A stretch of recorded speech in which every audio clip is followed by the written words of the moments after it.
There is a kind of love that most people never encounter in their lifetime. Not because it is rare in the way that diamonds are rare, hidden deep and difficult to reach, but because it requires a specific kind of person to produce it. Someone built differently from the rest. Someone whose emotional capacity runs so far beneath the surface that most people never even realize how deep it goes until the moment it is gone. A Pisces woman loves like that. She loves with everything she has and everything she is and everything she has ever hoped for, all at once, without reservation, without the protective walls that most people spend their lives constructing. She gives you the whole ocean. And most people, when handed an ocean, do not understand what they are holding until the day they find themselves standing on dry land wondering where all the water went. I have forgiven things that other women would have walked away from immediately. I know that about myself. I have always known it. It is not weakness, though I understand why people read it that way from the outside. It is something more complicated than weakness. Something that has to do with the way I experience love, the way I feel other people's pain almost as my own, the way I have always believed, somewhere deep and irrational and completely sincere, that people are capable of becoming better than the worst thing they have ever done. I have built my entire emotional life on that belief. And for a long time, that belief cost me more than I knew how to calculate. The first time he hurt me, I remember exactly where I was standing. The kitchen. Late afternoon light coming through the window at that specific angle that makes everything look softer than it is. He told me what had happened with a kind of practiced regret that I now understand was exactly that. Practiced. But in that moment, I did not see the performance. I saw the person underneath it, or what I believed was the person underneath it. I saw someone who had made a terrible mistake and was horrified by what they had done. I saw someone reachable, someone worth reaching for, and everything in me that knows how to love, which is most of me, honestly, responded to that. I held him. I told him I needed time. And then I gave him more than time. I gave him another chance because that is what you do when you love someone the way I love. You do not abandon people at their worst. You stay. You try. You believe. That first forgiveness was genuine. Even if it took a long time. I need to say that clearly because I think people sometimes assume that women who forgive repeatedly must be forgiving insincerely. Must be performing forgiveness without actually feeling it, going through the motions of reconciliation while secretly holding on to resentment. That was not what I did. When I forgave him the first time, I forgave him completely. I made the conscious decision to release what had happened and recommit to who we were to each other. I did not bring it up in arguments. I did not let it color the way I looked at him in ordinary moments. I genuinely, fully, with everything I had, chose to start again. That is the thing about a Pisces woman that most people never fully grasp. When we say we forgive, we mean it in a way that goes all the way down. We are not strategic forgivers. We are not people who file things away for later use. When we let something go, we actually let it go. The tragedy is that this completeness of forgiveness is often mistaken for permission. The months after the first time were good. I want to be honest about that because it would be easy to look back and rewrite that period as something it was not. To say I was fooling myself the whole time, that the happiness was manufactured, that I was living in denial. I do. But it was not like that. The months after were genuinely good. He was present in a way he had not always been. We laughed more. We talked more. There was a tenderness between us that felt earned, felt real. Felt like something that had survived a hard thing and come out stronger on the other side. I let myself believe that. I let myself believe fully, because that is the only way I know how to believe in anything. And for a while, that belief was not wrong. For a while, everything I had chosen to trust in was actually true. I do not know exactly when things started to shift the second time. It was slower, more gradual. The kind of change that does not announce itself but accumulates in small increments until one day you look up and the landscape is completely different from what it was. A distance that crept in so quietly I almost convinced myself I was imagining it. A warmth that became slightly more intermittent, slightly more conditional. Small things that I noticed and then talked myself out of noticing, because I had made a choice to trust and I was going to honor that choice even when it became difficult. That is another thing about me that I have learned to be honest about.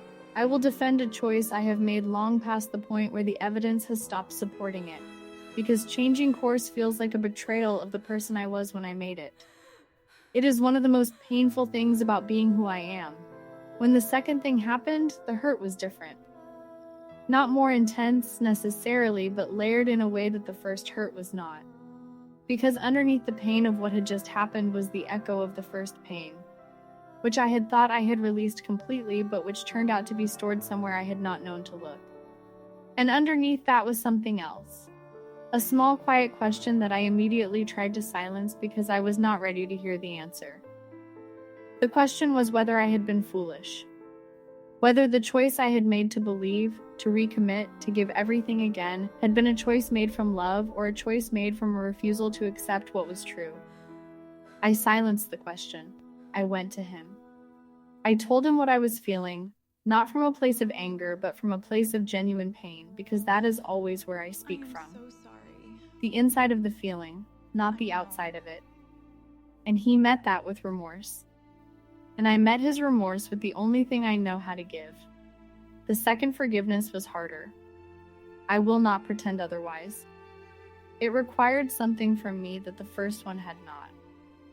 A more deliberate act of will, a more conscious decision to override the part of me that was beginning to ask questions I did not want to answer. But I made it. I made it because I believed in the version of him I had chosen to see, and I was not ready to stop believing in it. I made it because love, for me, has never been a casual thing that I can pick up and put down based on circumstances. When I love someone, that love becomes part of the architecture of who I am. Dismantling it is not a decision I can make lightly. It is not a decision I can make quickly. And so I chose, again, to stay. And I chose to give all of myself to that choice, the way I always do, without reservation. I think about who I was in that second period of trying, what I was carrying and how I was carrying it.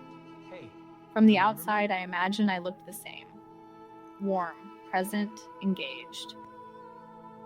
The person in the relationship who initiates the meaningful conversations and remembers the small things and makes the space beautiful and holds the emotional center of the whole arrangement.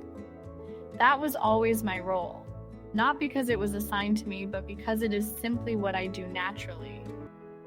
I create warmth, I maintain connection.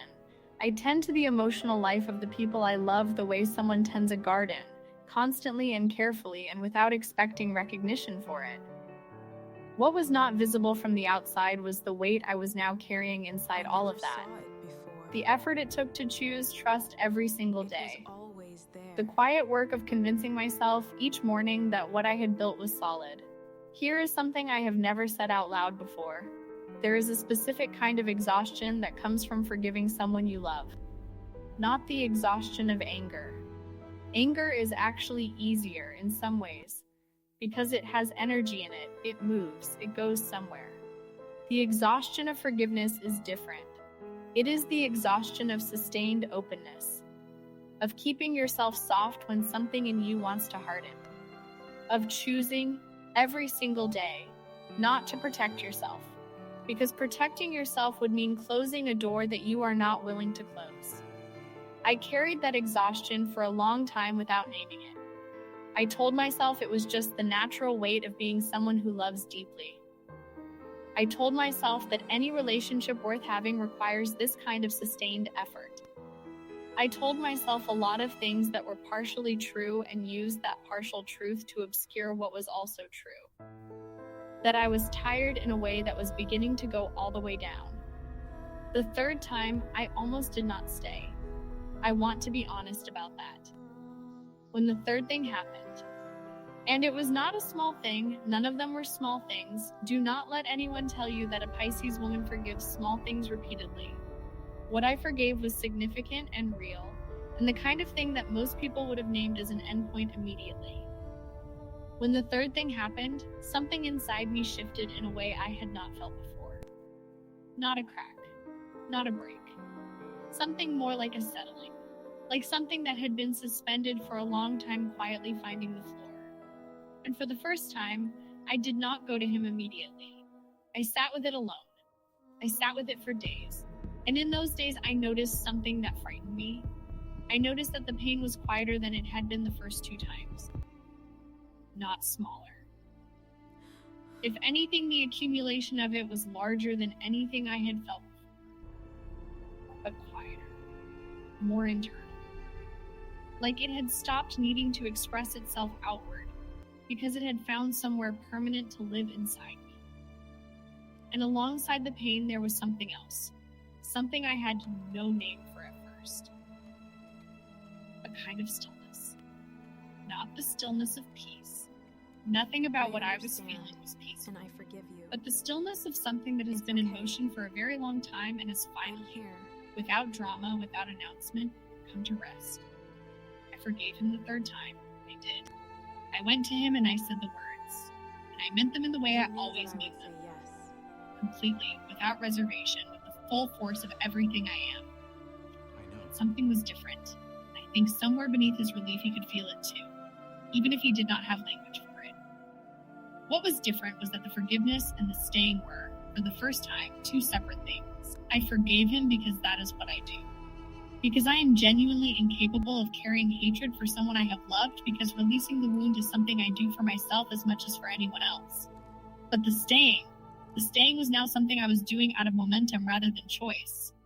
And I was beginning to understand the difference. People who have never loved the way a Pisces woman loves will sometimes say that women like me stay too long because we are afraid. Afraid of being alone, afraid of starting over, afraid of what we might find if we stopped pouring ourselves into someone else and had to sit with ourselves in the quiet. Not for me. I understand why people say that, but I want to offer a different account. Because I think the fear narrative, while not entirely wrong, misses something essential. I did not stay because I was afraid of what was outside the relationship. I stayed because I am constitutionally oriented toward the inside of things. Toward the interior life of the people I love, toward the possibility of what someone might become, toward the unseen potential of a situation that looks broken from the outside, but might still have something living in it. I stayed because giving up on someone feels, to me, like a kind of violence. And I was not ready to commit that violence, even when it was the only sane option. But there is a limit. I need you to understand that there is a limit, even for me. Even for someone who loves without walls, who forgives without keeping score, who stays long past the point where the evidence has stopped supporting the staying. There is a place inside a Pisces woman, deep and quiet and rarely accessed, but absolutely real, where the final accounting happens, where everything she has given and everything she has lost, and everything she has carried alone in the middle of the night gets laid out clearly and honestly and without the softening lens of love, where she sees, perhaps for the first time, the full shape of what has been done to her. Not in anger, not in bitterness, in simple, devastating clarity. And when she reaches that place, something happens that cannot be undone. The light goes out. That is the only way I know how to describe it. Not gradually, not with warning, not with a conversation or an argument or a final explosive confrontation. The light simply goes out. One day she is there, present, warm, still trying, still tending the garden even when the soil has gone dry. And then, without any visible transition, she is not there anymore. Her body is still in the room. She still answers when you speak to her. She still moves through the shared spaces of your life with the grace she has always had. But the thing that animated all of it, the love that was the engine of everything she gave you, the hope that kept her choosing you every single morning, even when choosing you cost her more than she could afford, that is gone, and it does not come back. Once a Pisces woman's light goes out for someone, it is out. That is not a threat. It is not a dramatic declaration. It is simply the truth about what happens when you take too much from an ocean without ever putting anything back. I left on a Wednesday. I did not leave in anger, which I think surprised him. because by that point I think he had been expecting an explosion for months, had been braced for it, had been preparing his responses to it, had been waiting for the version of the ending that would allow him to frame it as something other than what it was. I did not give him that. I packed slowly and quietly. I did not cry, which also surprised me, but by then the crying had already happened. Had happened in private, over months, in the spaces he never saw and never thought to ask about. By the time I was actually leaving, the grief was already old. What I felt walking out was not sadness exactly. It was something more like relief, and something more like sorrow, held together in equal measure, neither one winning. He asked me why I wasn't angrier. I have thought about that question many times since. Why wasn't I angrier? And the honest answer is that anger requires a kind of energy that I had stopped having. Anger is for people who still believe that the situation can be changed, who are fighting against an outcome they are trying to prevent. I was not fighting against anything anymore.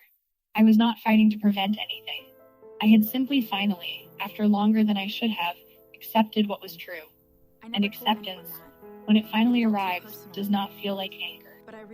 It feels like a door closing very quietly in an empty room.